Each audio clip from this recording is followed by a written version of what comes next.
Welcome to our channel, and today topic is imperative sentences. And the people who are watching our videos regularly, they know very well that we have covered 12 tenses videos and 13th was their comparison. After that we have shared videos on passive voice, and recently we have uploaded a video on our channel, comparisons of passive voice. So just one topic which has been left from this transformation of active voice into passive voice, or change active voice into passive voice, is imperative sentences, and today we are going to cover it. So let's start our lecture. Before starting our lecture, we need to know about what is imperative sentences. So today we will learn about the imperative sentences, their nature, their roots, and their structures. So before starting our lecture, if you have not subscribed our channel, then please subscribe and like and share our videos. Share your feedback with us, that your feedback will helpful for us to improve our performance on our channels. So start to the lecture. So let's start to learn what is imperative tenses in Urdu. imperative tenses means अशद ज़रूरी, यानी जो चीज़ बहुत ज़्यादा ज़रूरी होती है, most important होती है, जो काम इम्पॉर्टेंट होता है, उसके बारे में जब हम किसी से कहते हैं या कोई काम करने का कहते हैं, कुछ रिक्वेस्ट करते हैं, तो वो इस तरह के सेंटेंसेस जो होते हैं उनको हम इम्पैरेटिव टेंसेस कहते हैं। ठीक है, इम्पैरेटिव सेंटेंसेस कहते हैं। और ये इस सेंटेंसेस में एक्चुअली होता क्या है, इसमें हम किसी को मुखातब करते हैं जिस पर वो कंडीशन अप्लाई कर रहे होते हैं, हम उसको कहते हैं। इसमें सब्जेक्ट जो होता है वो जो है वो ज़्यादा वाज़ेह नहीं होता है। हम जिस पर्सन को कह रहे हैं सिर्फ इसमें ऑब्जेक्ट होता है और वर्ब होता है, यानी जिस शख्स को काम करने के लिए कहा जा रहा है और जो काम करने के लिए कहा जा रहा है, ये दो चीज़ें जो है इसमें जो है वो प्रोमिनेंट होती हैं। इसमें हम क्या करते हैं, हम कोई रिक्वेस्ट करते हैं, किसी से कोई कमांड यानी कोई ऑर्डर करते हैं कि ये काम करो, किसी को इंस्ट्रक्शन देते हैं ये काम इस तरह से करो। ये 3 से 4 चीज़ें जो हैं वो इस तरह के टेंसेस में पाई जाती हैं, इनको हम इम्पैरेटिव टेंसेस कहते हैं। अब इनको बनाने का तरीका क्या है, अगर हम एक्टिव वॉइसेस की बात करें तो एक्टिव में क्या है, इसमें वर्ब से स्टार्ट होता है सेंटेंस। ठीक है, वर्ब होता है और ऑब्जेक्ट होता है। जस्ट हमारा ये बहुत ही शॉर्ट सा सेंटेंस होता है, लेकिन जब हम इसी एक्टिव को पैसिव में चेंज करते हैं देन क्या स्ट्रक्चर होता है वो आपके साथ शेयर करते हैं। क्योंकि इसमें थर्ड फॉर्म होती है और ऑब्जेक्ट होता है, सिर्फ ये दो चीज़ें होती हैं एक्टिव वॉइस में।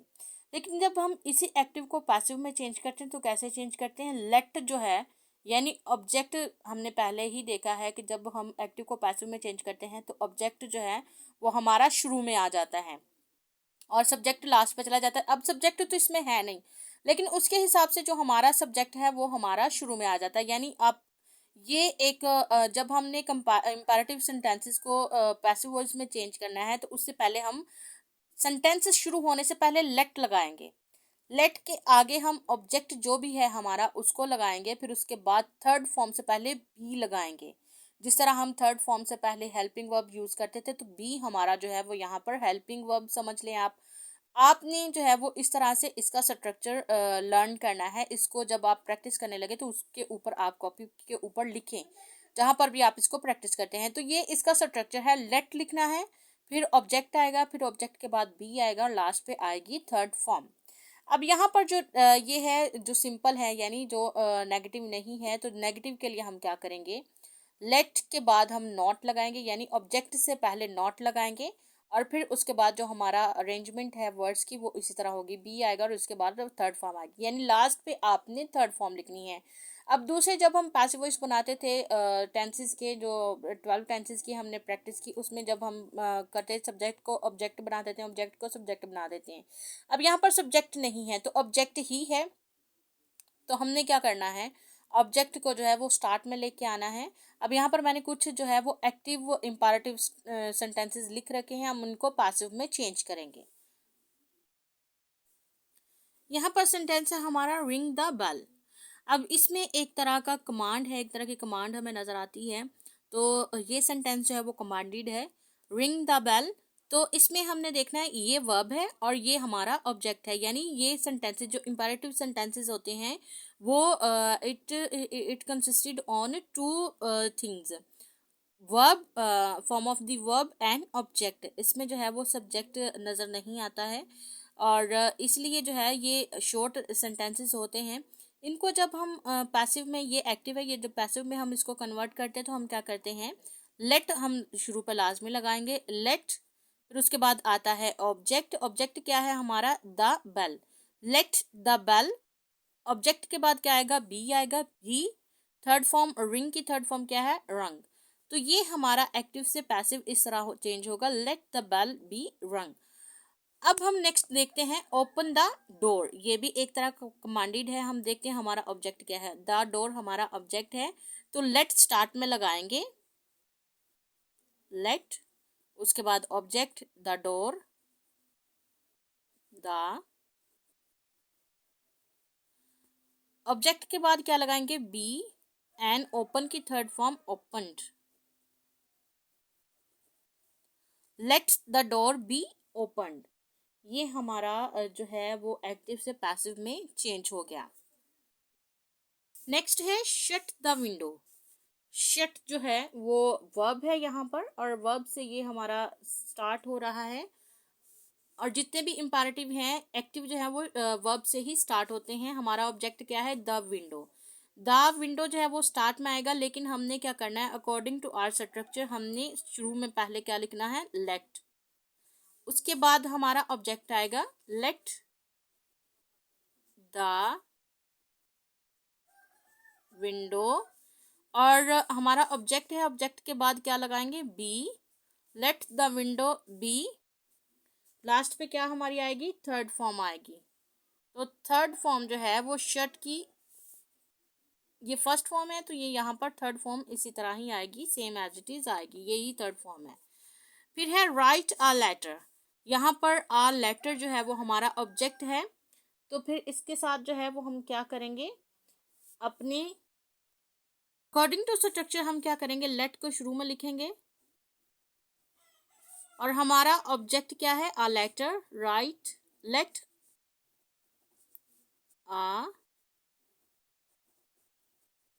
Letter, let a letter. और हम ऑब्जेक्ट के बाद क्या लगाते हैं, बी। राइट की थर्ड फॉर्म लगाएंगे, रिटर्न। ठीक है, ये हम इसको इस तरह से जो है वो एक्टिव को पैसिव में चेंज करेंगे। यानी सब में ये देखें, लेट जो है वो शुरू में आ रहा है, let a letter be return.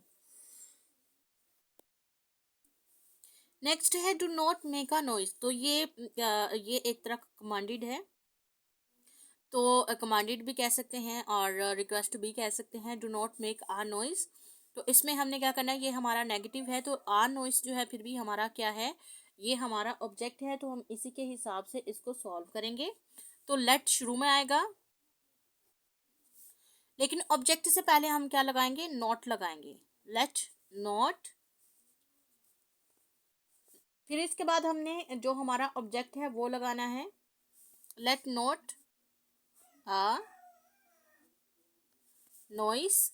और ऑब्जेक्ट के बाद क्या लगाएंगे, बी। मेक की थर्ड फॉर्म क्या है, मेड। ये हमारा एक्टिव से पैसिव में चेंज हो गया। Do not make a noise, do को यूज करने की जरूरत नहीं है, क्योंकि इसकी जगह हमने लेट का इस्तेमाल किया, और नेगेटिव है चूंकि, इसलिए नोट हम लाजमी यहाँ पर लिखेंगे, let not a noise be made. फिर है डू इट।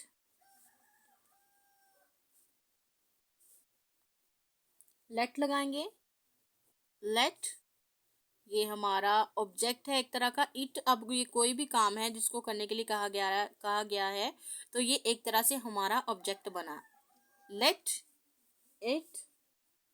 ऑब्जेक्ट के बाद क्या लगाएंगे, बी, और डू की फॉर्म थर्ड, डन।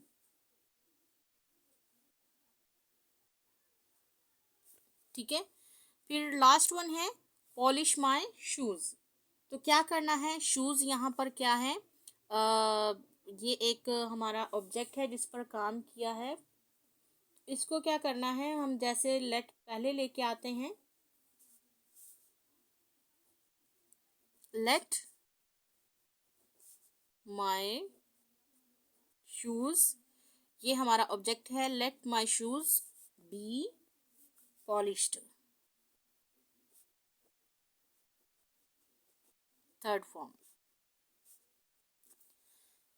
ये तो कुछ इंपैरेटिव सेंटेंसेस जिसको हमने एक्टिव से पैसिव में चेंज किया।